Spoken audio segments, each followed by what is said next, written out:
Imagine you are driving down the highway. You've got the radio on, the weather is clear, and everything feels completely fine. Right. But there is this tiny, almost imperceptible clicking sound coming from somewhere deep inside the engine block. It's barely there, so you just, you turn up the volume on the music and ignore it. Oh, yeah, we've all done that. Fast forward a few weeks, and you are standing on the side of the road staring at a smoking, completely destroyed engine. Today, we are applying that exact concept to some of the most massive, critical industrial machines on the planet. Welcome to the deep dive. We are thrilled you're here. It's honestly the perfect framing for our topic today, because in the heavy industrial world, sudden, out-of-nowhere explosions are incredibly rare. Right. They don't just happen randomly. Exactly. Complex machines fail slowly. They degrade right in front of us, giving us plenty of warning if we simply know how to listen to the mechanical and thermal signs they're giving off. Yeah. And our mission for this deep dive is grounded in a really detailed briefing we received from Jammbco. It's titled Rotary Kiln Predictive Maintenance to Prevent Downtime. It's a fascinating document. It really is. We are going to explore how industrial plants, specifically those relying on these massive rotary kilns, like lime kilns in pulp and paper mills, or cement kilns in clinker production, how they can avoid disastrous, expensive downtime. Yeah. The secret is learning to decode the weak signals these machines send long before the metal actually tears or the bearing seize up. We really need to establish the physical stakes here, though, for anyone listening. A rotary kiln isn't just a big industrial oven. No, it's massive. Picture a continuous, rotating steel cylinder, sometimes hundreds of feet long and 15 feet in diameter. And it's operating at extreme temperatures approaching, like 2,500 degrees Fahrenheit. That is just mind-blowing heat. Right. It is the beating heart of these plants. When a cement kiln or a lime kiln goes down unexpectedly, the entire operation just chokes. Everything stops. Everything. Yeah. The ripple effects, both logistically and financially, are staggering. But what I find most compelling about this Jammbco document isn't just the breakdown of the heavy machinery itself. What stood out to you? It's the revelation of how human communication, and specifically siloed departments within a plant, how they actually cause these mechanical failures to happen. Okay, let's unpack this, because that is a really bold claim. We are moving from the physical reality of a giant spinning steel tube into, human psychology and organizational structure. We are. But before we get to the people, we have to talk about the reality of how these kilns actually fail. The text makes it very clear that the downtime begins as a mist whisper. A mist whisper that is either ignored, dismissed, or entirely disconnected from a larger maintenance decision. Yeah, the briefing gives these really specific, vivid examples of weak signals being brushed off. Like an operator might notice a trend showing a bearing is running hot, right? But they don't connect it to something called tire creep. Or another day, there might be a sudden change in the shell temperature, but it just gets written off as a weird, isolated event. Let's actually break down those terms because they perfectly illustrate the complexity here. Yeah. Take tire creep, for example. The kiln rotates on these massive steel rings called tires. Okay. But those tires aren't welded to the shell. They actually float around it. Because the shell is slightly smaller than the inside of the tire, the shell completes a full rotation slightly faster than the tire does. Oh, interesting. Yeah, and that difference is the creep. If the kiln shell gets too hot, the metal expands, that gap closes, and the shell gets strangled by its own tire. Wow, okay. So a hot bearing isn't just, a simple lubrication issue. It could be the immense pressure of a strangled kiln binding up on its support rollers. That is wild. Another weak signal the text mentions is a dust problem in the chain area of the kiln. I gotta admit, I initially pictured a bicycle chain, but that is wildly incorrect here. Very different. Yeah, in kilns that process wet materials, they hang literal curtains of heavy steel chains inside the feed end of the cylinder. Just massive steel chains inside the tube. Exactly. And as the kiln turns, these chains slop into the wet slurry, get coated in it, and lifted up into the hot gas stream. It's this massive heat exchange mechanism to dry the material out. So if someone notices a huge amount of dust coming from that chain area, they might just see it as a housekeeping issue. They do, yeah. They literally just sweep up the dust and ignore it. But based on what you just explained, that dust means the wet slurry is drying out way too fast. Right. The heat transfer is failing. Someone is literally sweeping the floor while the internal process of the machine is collapsing. And that's exactly how it snowballs. The Jammbco text breaks down the true cost of ignoring these systemic signals through 4 compounding effects. And it's vital to understand the physics of why they snowball. Let's go through them. First, you have thermal losses. I mean, when a massive kiln goes down, it cools off. Right. You waste an incredible amount of time and fuel just getting that massive thermal mass back up to stable operating temperatures. You are reheating thousands of tons of steel and refractory brick. You aren't just flipping a switch, you're waking up a mechanical beast. Precisely. And then the second effect is mechanical escalation. A minor defect, if left running too long, it mutates. Like the hot bearing. Exactly. A failing bearing creates excess vibration. That vibration travels down the shaft, warping it. The warped shaft shreds the gears attached to it. Oh, man. So what was a localized $10,000 fix becomes a $1 million drivetrain rebuild. That is a tough pill to swallow. And third is shutdown compression. Because the shutdown was an emergency, routine repair work becomes panicked. The physical space is crowded with contractors, parts are expedited at huge costs, and the safety risks just skyrocket. Panic is never a sound business strategy, you know? Definitely not. And that leads directly to the fourth effect, which is restart instability. Because the plant was panicking and rushing to get back online, they likely only treated the glaring symptom, not the underlying root cause. Ah, so they fire the kiln back up. And the exact same conditions that caused the failure are still present. But wait, predictive maintenance sounds incredibly risky on paper. I mean, if you're replacing a massive part or shutting down a kiln based on a trend rather than a heart failure, aren't you just throwing away perfectly good hardware? It seems like it. Like, how do you convince a CFO to spend $1 million and halt a massive operation for a machine that technically hasn't broken yet? I mean, don't they just have a schedule to check them, like changing the oil in your car every 5,000 miles? It is a massive paradigm shift, for sure. And you have to assume that baseline competence in these plants involves some level of preventative, calendar-based maintenance. You know, checking a gear every 6 months, greasing a bearing every week. Right, the basics. But the text argues that time-based checks completely miss the reality of the machine's actual condition. You know, reactive maintenance is waiting for it to break.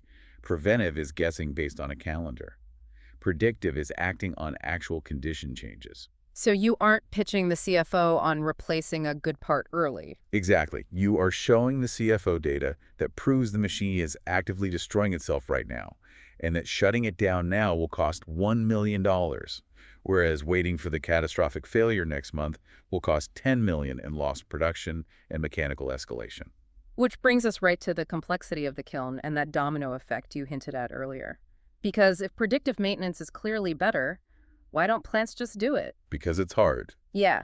This text shows how a single problem inside a kiln mutates across different departments like a virus. A rotary kiln is a deeply interconnected system. It aggressively punishes organizations that try to manage it in isolated pieces. Let's trace the dominoes on a specific chain reaction from the text because the causality here is just fascinating. Yeah. It starts with refractory distress, meaning the protective fire brick lining inside the kiln starts wearing thin. Right. And because the brick is thin, the immense heat reaches the steel shell. The shell temperature spikes. When steel gets that hot, it loses its yield strength and expands, which changes the mechanical loads. It starts warping. Yeah, and that mechanical distortion then alters how those massive steel tires we talked about sit on their support rollers. Poor contact there causes the entire machine to start vibrating. And it doesn't stop there. No, that vibration, combined with the warped shell, causes massive power draw spikes on the motors. All of that mechanical shaking causes process instability. Suddenly you have dust everywhere, rings of material growing inside the tube, or coating loss. What's fascinating here is that this single sequence exposes the fatal flaw of organizational silos. If you have a condition monitoring program that is isolated to just one department, it is functionally blind. Because a team that only looks at bearings sees vibration and thinks they have a bearing problem. Right. They will try to solve a vibration issue with mechanical adjustments, perhaps changing the lubrication or replacing the roller. But the root cause is actually the refractory brick degrading from the inside, which falls under a completely different department's jurisdiction. Wow. The Jammbco text explicitly warns that rotary kilns punish siloed maintenance. The text actually highlights a dual nature of failure modes that plants have to balance. You have the mechanical failures, the tire and roller contact problems, the alignment drifting over time, and shell ovality. Ovality is a crucial concept here. The kiln isn't just a rigid spinning tube. Because it is hollow and incredibly heavy, it actually sags slightly under its own weight. It bends. Yeah, as it rotates, it flexes, becoming a slight oval rather than a perfect circle. If the shell gets weak from heat, that ovality becomes severe, and that constant flexing literally crushes the refractory bricks inside, turning them to powder. So the motor is basically trying to push a squished, bent tube up a hill. Then you have drivetrain distress and lubrication failures. But sitting right alongside those mechanical issues are the process failures. Right, the other side of things. You've got ring formation where the material clumps up inside and creates dams. You have dust recycle issues and poor heat recovery, which is often signaled by a really high exit gas temperature. And those process problems almost always intensify the mechanical damage. They're just two sides of the same coin. I mean, think of it like going to the doctor for a terrible headache. But the doctor refuses to look at your diet or your sleep or your stress levels and just focuses only on your head. Yeah. You have to look at the whole system. You can't fix a systemic alignment problem by treating a localized symptom. You absolutely cannot treat a systemic mechanical disease by isolating a single operational symptom. So now that we understand why we have to... Predictive maintenance isn't just about throwing money at an array of high-tech sensors. It's really about answering three distinct questions. What is changing? Why is it changing? And what action should be taken before the window of opportunity permanently closes?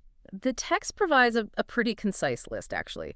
A weekly review of trendable variables that operations and maintenance must trust every single week. Crucial step. It includes shell temperature profiles gathered via infrared scanners. It includes bearing temperatures, vibration on the drives, and motor load.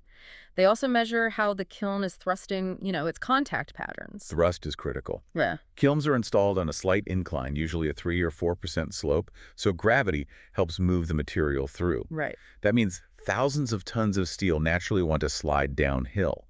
The tires and rollers are angled to push back and manage that thrust. If the thrust patterns suddenly change, the kiln is physically drifting out of alignment. The list also includes tracking exit gas temperature and fuel rate versus throughput. But you know what surprised me most about this list? What's that? It wasn't the high-tech sensors. It was the fact that field notes from a human operator walking the floor are weighted just as heavily. Oh, absolutely. Human observation is often the most sensitive early detector. The critical insight from the Jammbco briefing here is that the most useful signals are not always the most technologically advanced ones. Right. The best indicators are simply the ones that change early, can be trended consistently, and lead to a clear decision. It's about watching the trends, not waiting for an alarm to go off. So, like, catching it early. Yeah. If a bearing normally runs at 120 degrees and over 3 weeks it steadily creeps to 140, you don't wait for the catastrophic high-temperature alarm at 180 to do something. You plan your intervention based on the deviation. Here's where it gets really interesting, though. To make those trends reliable, the text introduces international standards. Yes. Specifically, ISO 17359 for machine condition monitoring and ISO 19434-1 for infrared thermography. And I know the second someone hears ISO standards, it sounds like the most tedious paperwork imaginable. Oh, it usually is. But in this context, these standards are literal survival tools for the plant. If we connect this to the bigger picture, data is entirely useless if it is not consistent. If your maintenance technician scans the shell temperature from 50 feet away on a Tuesday, and then a different technician scans it from 10 feet away on a Thursday, using a completely different baseline for severity, your trend is a lie. You're comparing apples to oranges, but making million-dollar outage decisions based on the result. Exactly. The standards ensure that data collection is rigidly repeatable. If the shell scans and vibration reviews aren't strictly structured, the plant manager literally cannot trust their own decisions. The trend is meaningless, and they're basically flying blind. So if bad data leads to bad trends, the real point of failure isn't the sensor, it's the human looking at the screen. How does this methodology change what the plant personnel actually do on a Tuesday morning? We have to look at how predictive maintenance changes life for the stakeholders on the plant floor. It radically shifts their daily priorities from a reactive posture to a proactive one. The breakdown in the text gives us a great look into these shifting mindsets. Like, if you are a kiln superintendent, predictive maintenance means you stop asking, is it broken? And start asking, is the kiln running differently? Or is it just running harder to meet our production goals? Right. If you are a process engineer, you start turning process deviations into maintenance questions. When you see high fuel consumption, you don't just shrug. You ask, is this tied to burner performance? Or is our chain area inefficiently transferring heat? For mechanical engineers, it becomes about scoping the next outage correctly by spotting component distress months in advance. And for managers, it is all about narrowing the uncertainty before a shutdown even starts. But what happens when the plant identifies a trend, they break down the silos, and they realize they can't just fix it with a wrench? What if the actual hardware inside the kiln is fundamentally inadequate for the process? That is where the Jammbco solution enters the picture. Their role intersects kiln, performance, internal hardware, and field diagnosis. Because sometimes, when a systemic problem is identified like an incredibly high exit gas temperature or repeated dust buildup, it cannot be solved by a simple inspection or a minor maintenance adjustment. The kiln physically needs a hardware upgrade to handle the operating conditions. The text details some really specific Jamco hardware. They use things called econoliners. These are specialized internal protective liners designed to intentionally reduce the internal diameter of the kiln in specific zones. Yeah. And by reducing the diameter, they drop the gas velocity, which protects the shell and stabilizes the heat transfer. They also design highly specialized kiln chain systems to optimize the physical curtains of chain we talked about earlier, maximizing how the heat actually penetrates the wet slurry. But they don't just drop off a part and walk away. The text outlines Jamco's incredibly practical four-step approach to interventions. Step 1. Diagnose the real failure mechanism. You have to separate the symptom, like dusting or rising fuel, from the actual underlying physical cause. And step 2 is translating those diagnostic findings into a hardware and outage scope. This means defining exactly what liner concept or chain layout is required to solve the root cause. Step 3 is arguably the most difficult. Align operations and maintenance. Both sides of the silo must agree on the success criteria after the restart. Oh, because they want different things. Exactly. So operations usually wants maximum throughput, while maintenance wants longevity and stability. Those goals have to be reconciled. And finally, step 4. Support the installation and conduct follow-up reviews to verify the kiln is actually trending in the right direction. There is a piece of advice in this section that serves as the golden rule of the entire document. The text urges plants to make the decision window wider before the outage pressure starts. Yes. When operating data, thermal monitoring, and field inspections are reviewed together weeks or months in advance, the plant can commit labor, order heavy parts, and plan engineering efforts with practically zero guesswork. It changes everything. So, what does this all mean?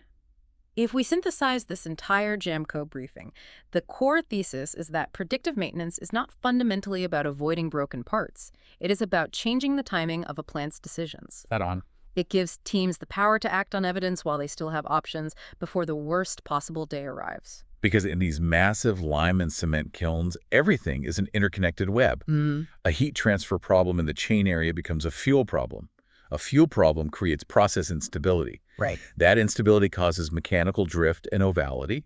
The mechanical drift puts massive stress on the refractory brick, and refractory stress inevitably equals downtime. You simply cannot isolate these systems. It is an incredible masterclass in systems thinking, and it leaves me with a lingering thought for you to mull over. This text proves definitively that massive, complex industrial kilns fail because organizations work in silos. They treat system-wide diseases like localized symptoms, hoping if they sweep up the dust, the machine will miraculously heal itself. Taking this out of the heavy industrial plant and bringing it into your own reality, where else in your own life, in your team, or in your business are you ignoring the tiny clicking sound? Where are you ignoring the weak signals just because you are too busy tightening the brakes in your own specific silo? It is definitely something to think about. Thank you so much for joining us on this exploration. We'll catch you next time.